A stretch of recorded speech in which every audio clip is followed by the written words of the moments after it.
I stared at Mira as she stood in front of me, her hands clasped tightly, her voice far too calm for the words she was saying.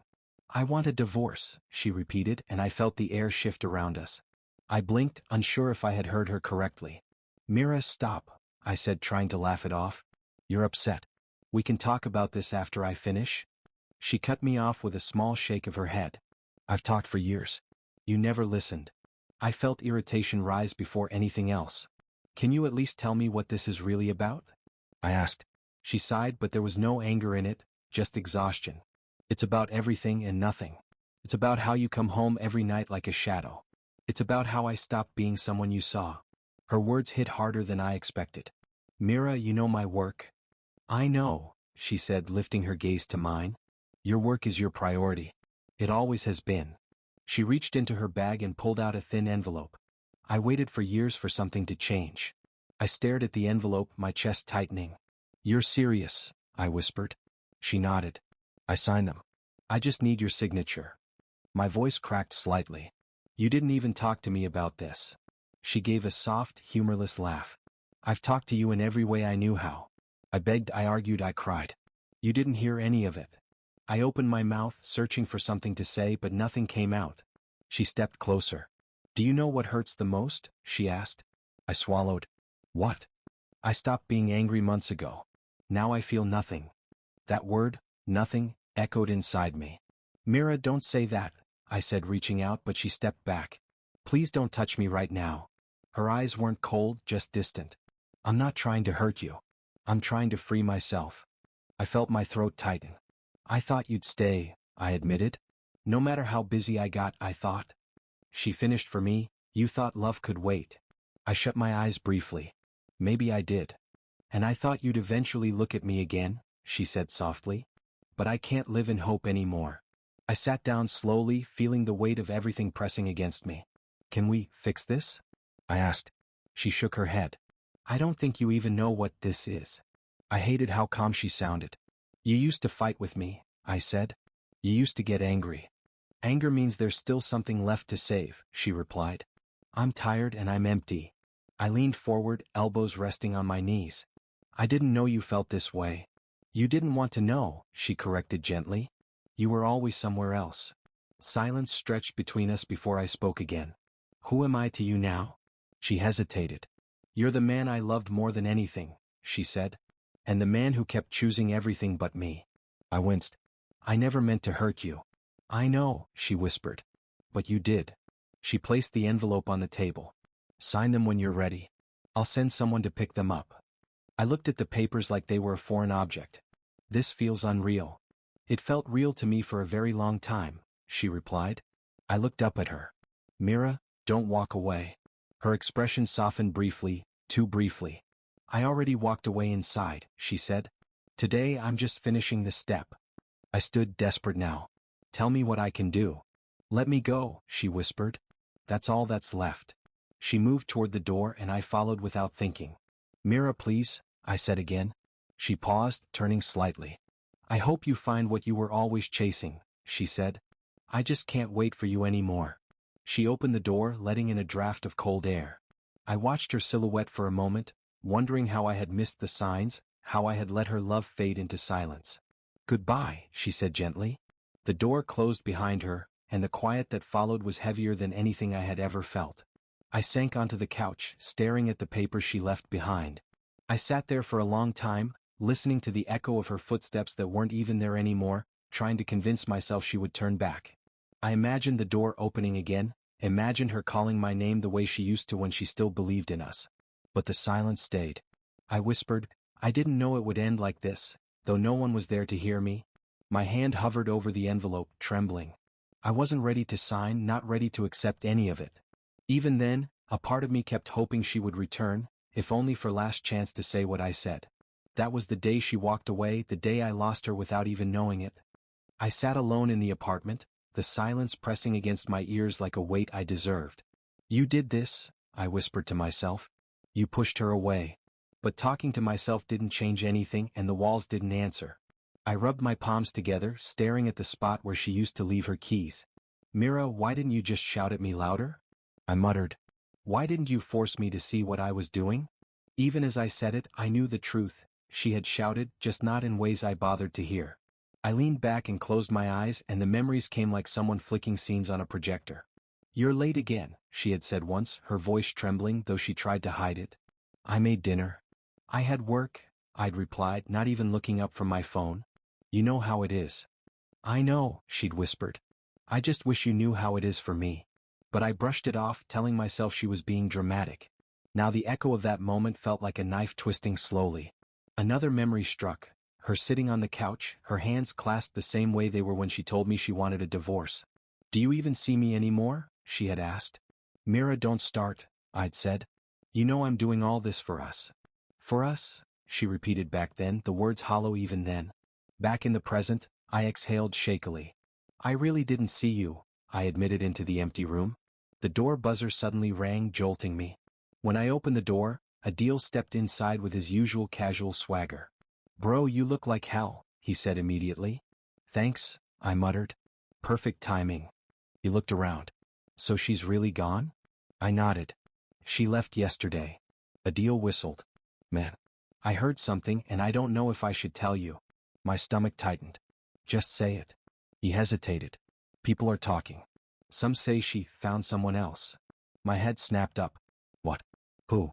"I don't know," he said quickly. "I'm not saying it's true. But you know how it is. Women don't leave unless they have a backup."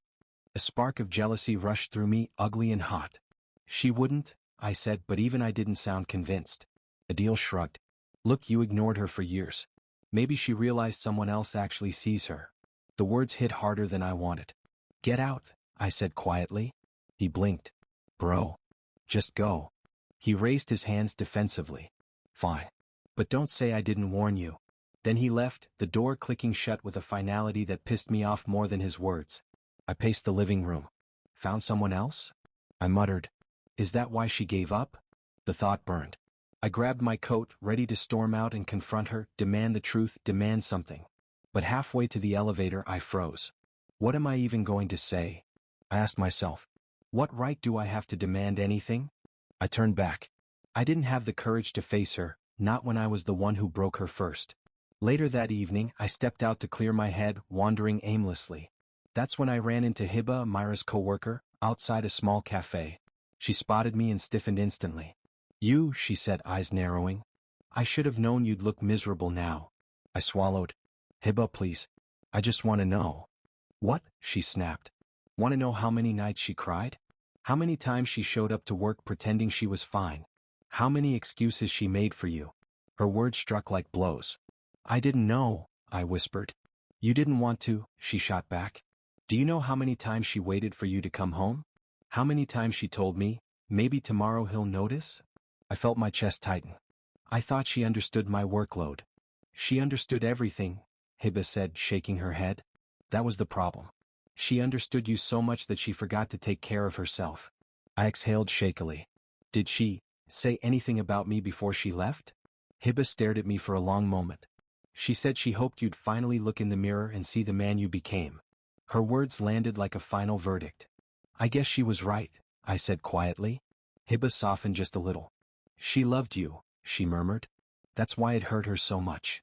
When she walked away, I remained standing there, the night cold against my skin. My thoughts churned, memories mixing with guilt until I couldn't tell which hurt more, what I did or what I ignored. By the time I returned to the apartment, I knew the truth I'd avoided for years. I wasn't the victim. I wasn't the heartbroken hero. I was the villain all along. I sank onto the floor, unable to pretend anymore. Every memory felt like a mirror reflecting the person I never meant to become, yet somehow did. I kept hearing her voice, not angry, not accusing, just exhausted. That tone haunted me more than any argument ever could. I pressed my hands to my face and finally allowed myself to whisper the only truth left. I broke her heart long before she walked away from me. I stood outside Myra's new apartment, staring at the door like it was some kind of test I already knew I would fail. My hand hovered before I finally knocked. "Myra, it's me," I said, trying to keep my voice steady. The door cracked open only an inch. I saw part of her face, her expression unreadable. "What do you want?" she asked. "I just want to talk," I said quickly. "Just 5 minutes? Please." She didn't open the door wider. "Why?" "Because," I exhaled. Because I'm trying to understand everything. I need to talk to you. She studied me for a long second. Talk, she said. From there. I blinked. You're not even going to let me in? No, she replied calmly. This is my space now. Her voice was firm, too firm. Nothing like the soft Mira who once begged me to come home early or asked if I was eating properly. You sound different, I said before I could stop myself. I am different, she said. I had to be. Before I could answer, footsteps came from behind me. A man approached holding 2 grocery bags. He smiled politely. Excuse me. I turned sharply. Who are you? Mira opened the door just a little more. Zane, it's okay. You can come. He stepped closer, shifting the bags in his hands. Didn't mean to interrupt, he said. Just bringing her groceries. Groceries? I repeated, the word hitting me wrong. Since when do you bring her groceries? Zane raised a brow. Since she asked me for help. My jaw clenched. Why would she ask you? Because he offered, Mira snapped. Something you never did. I shot her a look. Mira, seriously? You're letting some random guy. He's not random, she cut in. He's a friend. A friend? I repeated bitterly. Right. Zane set the bags on the floor slowly. Look, man, I don't want any drama. If you're here to talk, talk. If you're here to fight. I'm not here to fight, I said, though everything inside me felt like it was on fire. I just want to talk to my wife. Myra's eyes hardened. Ex-wife. Or soon-to-be. Hearing it spoken so casually felt like a punch. Mira, don't do that. Why? She asked. It's the truth. I stepped closer, and she immediately put her hand on the door, ready to close it. Don't, she warned. Mira, I just need to know who this guy is, I said, glaring at Zane. You have no right to question him, she said sharply. I have every right, I snapped. Her voice cut through the hall like a blade. You don't get to raise your voice here. The hallway fell silent. Even Zane shifted uneasily. I stared at her, stunned. Mira, I'm not yelling. You're doing the thing you always did, she said, eyes steady. The tone that makes everyone feel small. I'm not. You are, she said. And I'm not letting it happen in my home. Her home. The words echoed. I'm sorry, I muttered. I didn't mean to talk like that. She nodded once. Good. Because I won't tolerate it. I swallowed the bitterness, trying to stay calm. Can we talk privately? I asked, glancing at Zane. No, she said immediately. Whatever you say it now. I looked at her, really looked. She stood straighter. Her shoulders didn't droop the way they used to when she tried to hide her sadness. Her eyes weren't soft, they were steady, guarded. You've changed, I whispered. I had to, she replied. I'm building a new routine. One without you. The words gutted me. A routine, I repeated. Like what? With him. She shot me a cold look. Don't twist things. He's a neighbor who helps because I don't pretend to be strong for everyone anymore. What does that mean? I asked. It means I'm learning to ask for help, she said. Something I never did with you because every time I tried, you made me feel like a burden. That's not fair, I said. It's the truth, she replied calmly. You taught me not to depend on anyone. I ran a hand through my hair. Mira, I didn't mean to. You don't have to explain, she said. I'm not here to analyze the past anymore. Then what am I doing here? I asked quietly. She hesitated. Maybe you needed to see that I'm okay. That I'm not falling apart. You really aren't, I said, almost in disbelief. No. I'm healing. She took a small breath. I finally understand that staying with you would have meant staying broken.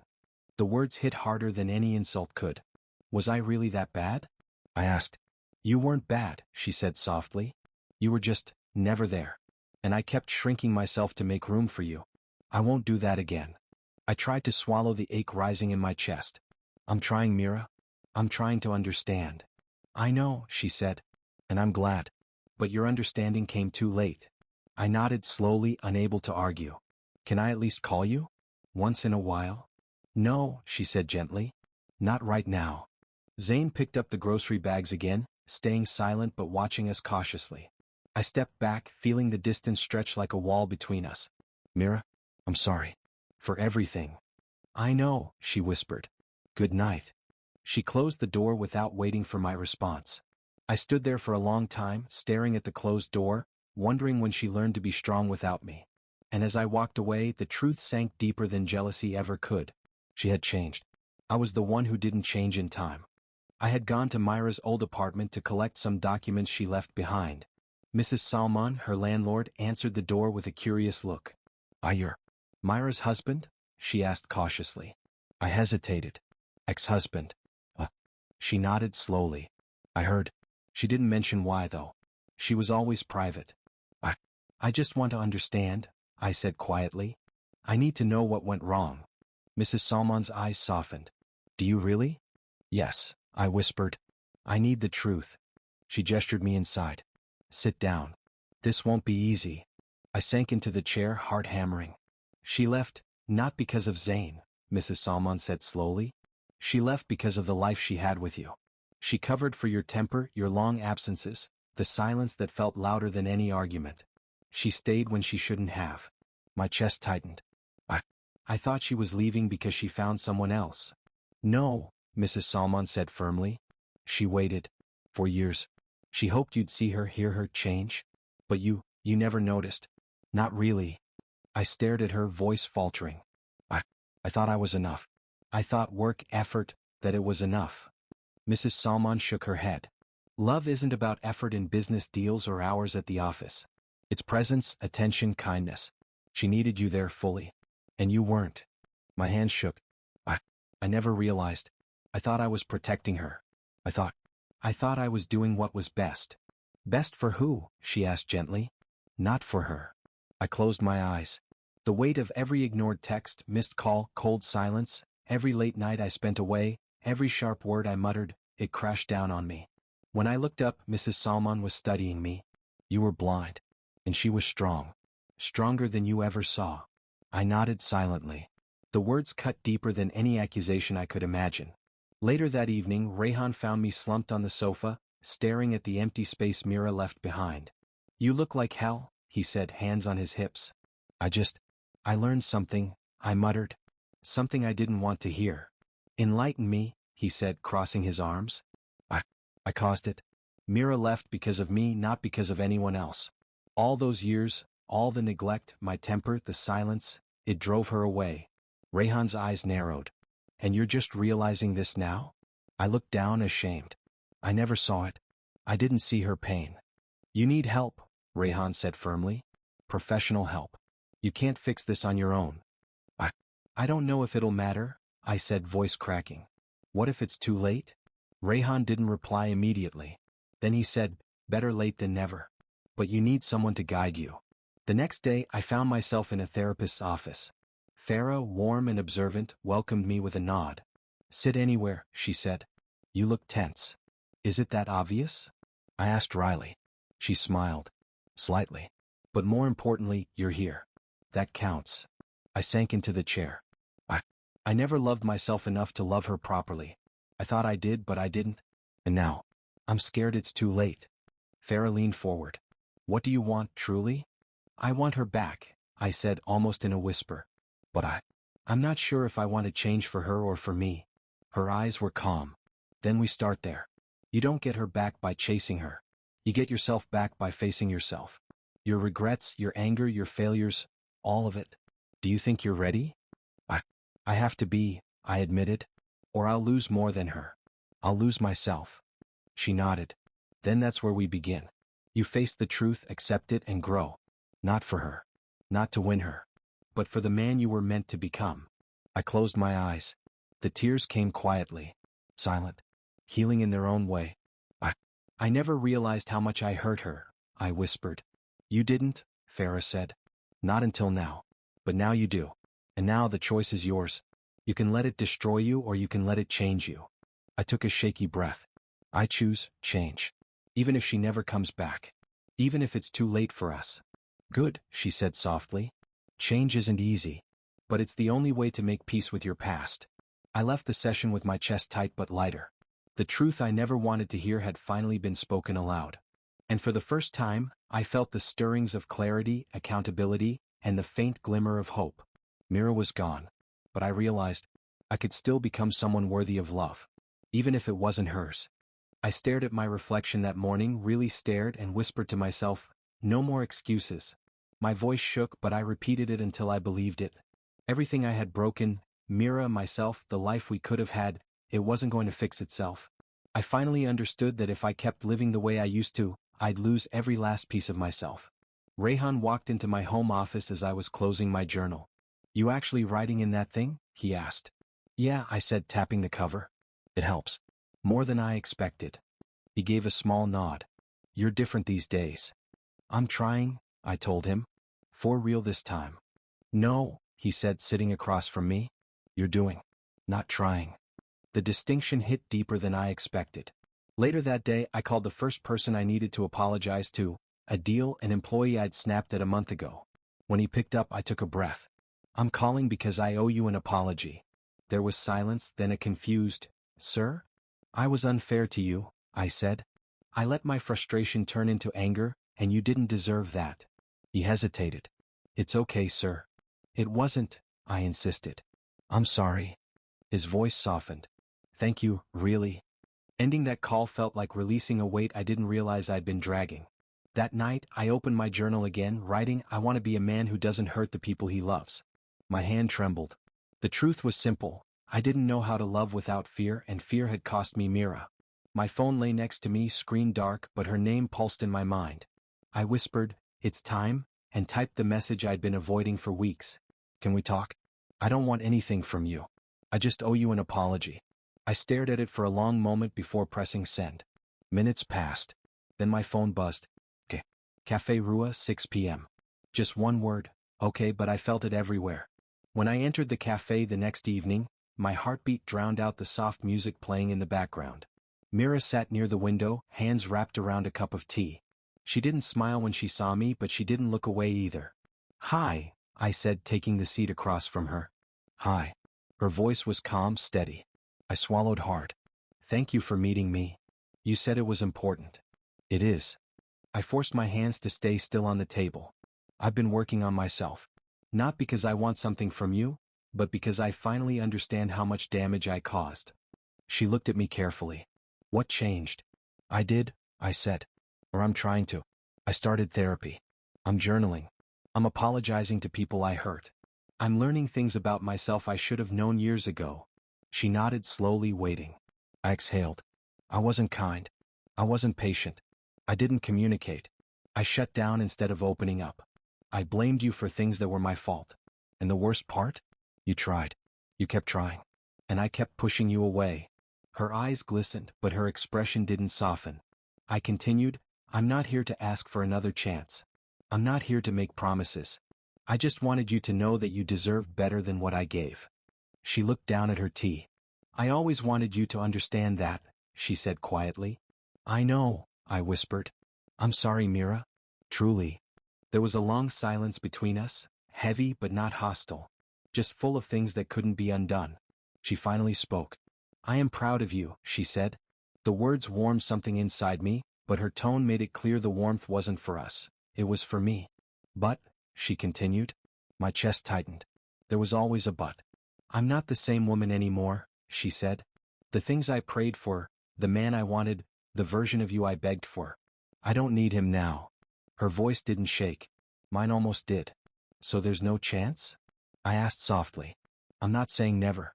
I'm saying right now I'm not her. And you're not doing this for me anymore. You're doing it for yourself. That's good. That's how it should be." "I wish I'd realized all this earlier," I said. "I know," she replied. "And I wish I could go back and unlove you a little slower so it wouldn't have hurt so much." That line cut deeper than anything I'd heard. We sat there for a moment that felt like an entire lifetime. I whispered, "Thank you for hearing me." She gave a small nod. "Thank you for finally seeing what I tried to show you." When we stood up to leave, we didn't hug. We didn't touch. We just exchanged a quiet look filled with endings and beginnings all at once. Walking away from her, I felt both broken and rebuilt. Not because I won her back, but because for the first time in my life I wasn't running from myself. I was becoming someone new. Someone I should have been all along. I leaned back in my office chair, listening to Adil explain the numbers for the third time. "You're sure this projection is accurate?" I asked. "Yes, sir," he replied quickly. I studied him. "You were nervous before. What changed?" He scratched his neck. I, I figured it out now. My old instinct would have snapped. Today I kept calm. "If you're unsure, say it." Don't lie. We fix mistakes here, we don't hide them. He swallowed. Right? I understand. After he left, Rayhan stepped in. You're being too soft on him, he muttered. No, I said. I'm being fair. You weren't fair before. I know, I replied quietly. Later the truth came out. Adil had manipulated data to cover his errors in a presentation for an investor. The investor discovered the inconsistencies and word spread quickly. When the board questioned me, I didn't defend him blindly. I said, everyone earns what they sow. Adil approached afterward, voice shaking. Sir, please, I didn't mean. I warned you, I said gently. Lying always circles back. He lowered his head. I messed up. You did, I said. But this is your lesson, not your ending. He nodded silently. For once, I wasn't the source of chaos. Life balanced itself. My career rose slowly but steadily. People noticed my change. Conversations felt lighter. Meetings ran smoother. I was becoming the man I had pretended to be before. But growth doesn't come without pain. One evening, I walked out of a bookstore and froze. Mira was across the street, laughing softly. Beside her stood a man I didn't recognize. Tall, confident, holding a book while Mira pointed at something bright-eyed. My chest tightened. I whispered, so that's him? Daniel. I didn't move closer. I didn't approach. My old self would have stormed over, demanded explanations, caused a scene. Instead, I reminded myself, she owes me nothing. Mira turned. Her gaze landed on me. She froze briefly, then noticed my calm stance, breath steady, hands unclenched. Her eyebrows lifted slightly, surprised. I nodded. Nothing more. She gave a faint, unreadable look before turning back to Daniel. They walked on. I walked the other way. Inside, everything ached. My ribs felt tight, like the world pressed against my chest. But I whispered, feel it? Don't fight it. This is growth. That night my phone buzzed. Mira. I stared at the screen. Hello. I didn't expect to see you, she said softly. I didn't either. You looked different. Different, good or strange? Different, peaceful, she said. You didn't react. You didn't tense. You didn't break. I felt everything, I admitted. I just didn't let the worst part of me win. Pause. I appreciate that. Was that Daniel? I asked, tone even. Yes, she said. We've been talking. My chest twisted again. I'm glad you're doing what feels right. I didn't call to hurt you. You didn't? The truth doesn't hurt. Expectations do. Another silence, soft, reflective. This doesn't change anything, she said gently. We are not going back. I know, I said. And I did. But I saw you today, she continued. I saw the man you're becoming. I want to say, I'm proud of you. Not for me. For you. My throat tightened. Thank you. I hope you keep growing, she said. I will. Good night, she whispered. Good night. When the call ended, I set the phone down. The ache lingered but didn't control me. I whispered, letting go isn't losing. It's transforming. Over the next week, I poured myself into work, not as an escape but as rebuilding. I said thank you more. I said sorry faster. I breathed before speaking. I listened without planning replies. People responded with curiosity, respect, warmth. A senior manager said, you seem lighter these days. I smiled slightly. I'm learning to carry things the right way. And I meant it. At night, when the world quieted, Myra's absence felt like a shadow. Not painful, just lingering. A reminder of who I was and who I was becoming. One evening, Rayhan joined me on the balcony. You okay? He asked. I will be, I said. You still love her? Probably always will, I said. But loving her doesn't mean holding her. He nodded. That's new for you. It's necessary, I whispered. He clapped my shoulder. You're doing good, brother. For the first time in years, I believed him. Karma wasn't punishing me. Karma was guiding me, teaching me, shaping me. Her moving on wasn't an attack. It was a mirror showing how far I'd come and how far I still had to go. We weren't coming back together. But maybe we were both becoming the versions of ourselves we were always meant to be. My phone buzzed while I was reviewing reports. The screen flashed Myra's name. Hello, I said. Her mother, she's in the hospital, Myra's voice said, soft, tense. I'll come, I replied immediately. You don't have to, she said quietly. I'm coming, I insisted. It's her, not me. I'll be there. I hung up and left without another word. The city lights blurred past as I drove, my thoughts racing. By the time I reached the hospital, the waiting area smelled of antiseptic and quiet anxiety. I spotted Mira in the hallway leaning against the wall, her hands clasped. She looked up and saw me. There wasn't anger in her eyes, just surprise, and a flicker of calm. "I wasn't expecting you," she said. "I had to come," I replied, voice low. "I'm sorry for barging in, but she's your mother. I couldn't not be here." She nodded. "Thank you for that." The hallway was empty, the fluorescent lights casting a pale glow. We stood silently for a moment. I wanted to reach out, but I didn't. The last thing I wanted was to overstep. "How is she?" I asked. "She's stable now. The doctor says it's nothing immediately life-threatening," Mira said. Her shoulders relaxed slightly. "I'm glad," I said. "Really glad." She glanced at me, expression softening. "It feels normal seeing you here." I swallowed hard. "Normal? That's nice to hear." "I mean," she continued, calm, "not the tension we used to have. Not the fights, not the silent treatments. Just presence. That's all I need right now." I nodded, taking a slow breath.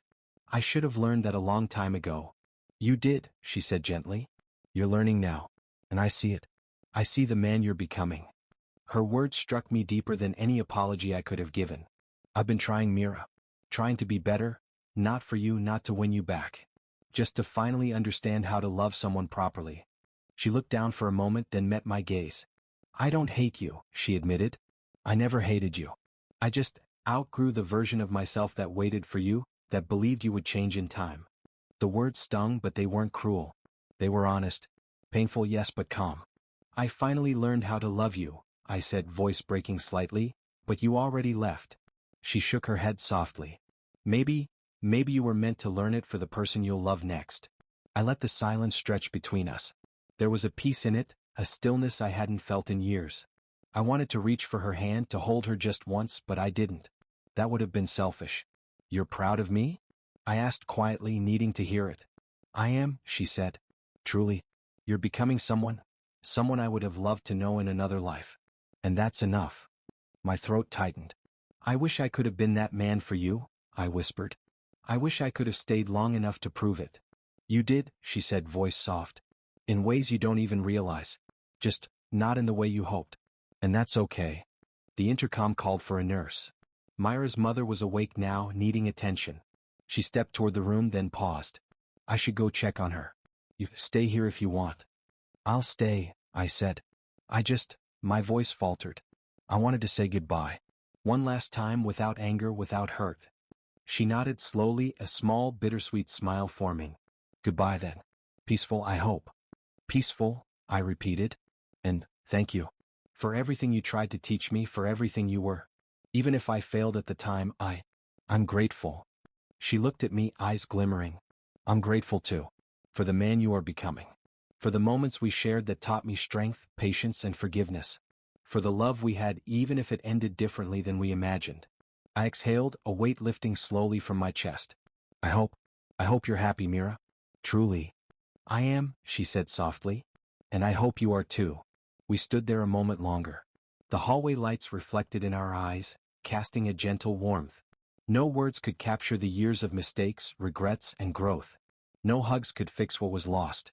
But the silence, the calm understanding between us, it was enough. "I should go," she said finally, heading toward her mother's room. "I'll see you around?"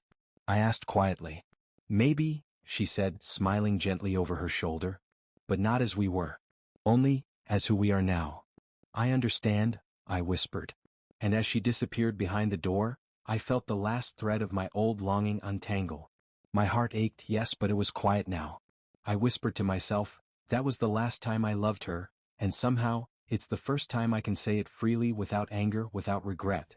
I stood in the hallway a moment longer, letting the stillness sink in.